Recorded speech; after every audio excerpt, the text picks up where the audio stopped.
Self-taught acrobats often learn a back handspring through perfecting back bridging and kicking legs over in the bridge. We'll show the back bridge now. Place hands near the head, close to the ears, elbows pointing up, legs bent, feet slightly apart.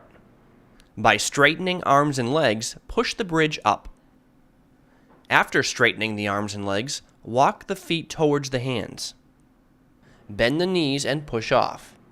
With each bounce in the legs, try to push your shoulders forward.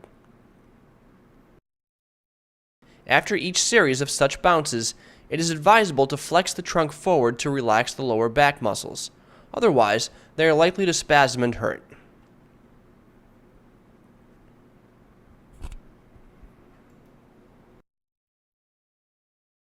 The next step is to practice the back bridge from an upright stance. Stand with legs about a hip width apart. Feet point out, arms up. Bend the knees, push hips strongly forward. Pushing hips forward, try to slowly lower yourself into the bridge.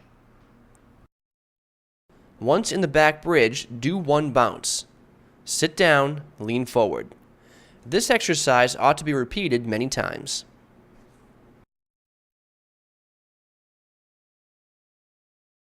The other way of getting into the back bridge, which is not the acrobatic way, but rather the breakdancing way, is to do a full squat and then quickly push hips forward and swing the arms back and drop into the bridge. Sit down, lean forward. In the squat, your feet should be about a hip width apart, wide enough so your buttocks go below your knees, but not so wide as to let your hips go between your heels. In the squat, your hips should be behind your heels.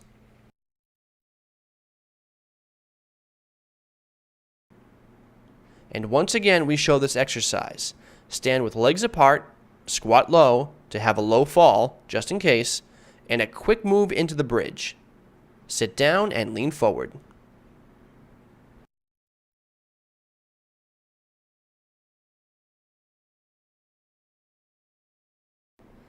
To facilitate kicking over the arms, you can do it off an elevation.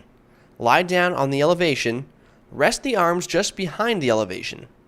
Bend the legs and push into the bridge. Try to walk up close to the edge of the elevation.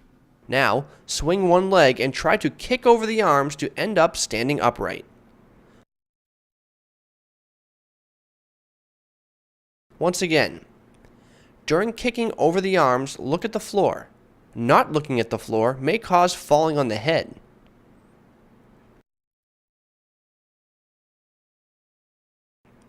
Because you are striving for the back handspring, try to do this kickover, pushing off with both legs. So, rest the hands behind the elevation, bend the legs, and walk them close to the edge, so the shoulders move past the hands. Bend the legs, push off with both legs, and kick over the arms. We show this once again. Put the hands behind the mattress, look at the floor, walk up to the edge so the shoulders move past the line of the hands and kick over. Once shoulders are past the line of the hands, this kickover is very easy. If the shoulders are left behind the hands, then it's difficult to kick over, and one can fall on his face.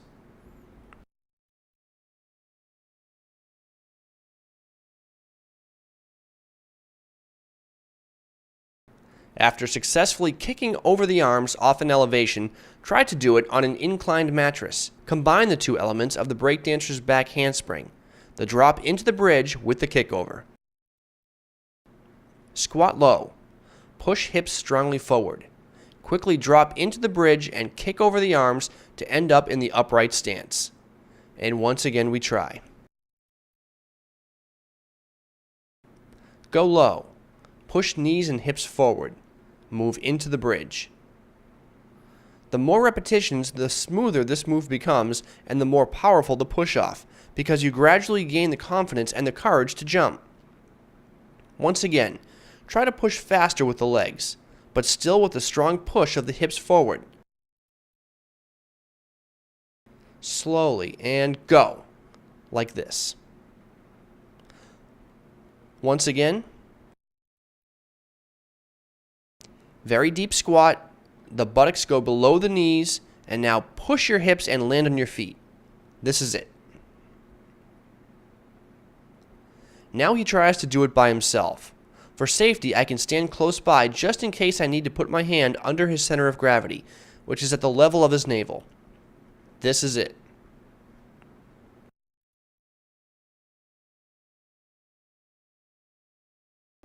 After performing this technique down the slope, try to do it on the level ground. Stand with legs about a hip width apart. Spotting may be done from a kneeling position. Low squat, very low, and with a fast and powerful straightening of the legs, he tries to jump over his arms into the standing position. Once again, legs wide, squat low, lower than the right angle between thighs and shins, with a swing of the arms and trunk backward and a fast and powerful push with the legs, land in an upright stance. Once more. This is it. This way of performing the back handspring through the back bridge with its initial position legs apart and hips below the knees allows you to do it after a forward roll.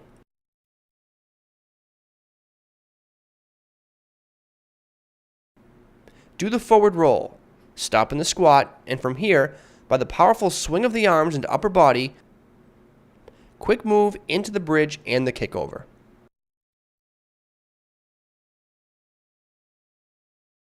And do it faster. Yes, and right away the arm swing and the kickover.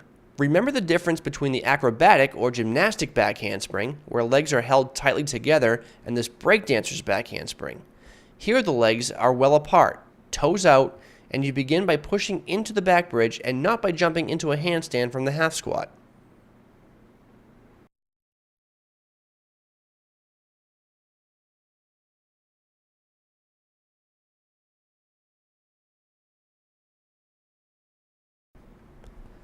The breakdancer's back handspring, based on the back bridge, greatly stresses shoulders and elbows.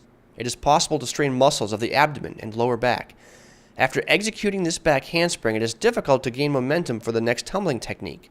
The standard back handspring, done technically, that is from the half squat and based on the handstand, costs much less effort than the back handspring based on the bridge. It puts less stress on the arms, can be followed by other tumbling techniques, and can be used to build a long sequence of acrobatic jumps.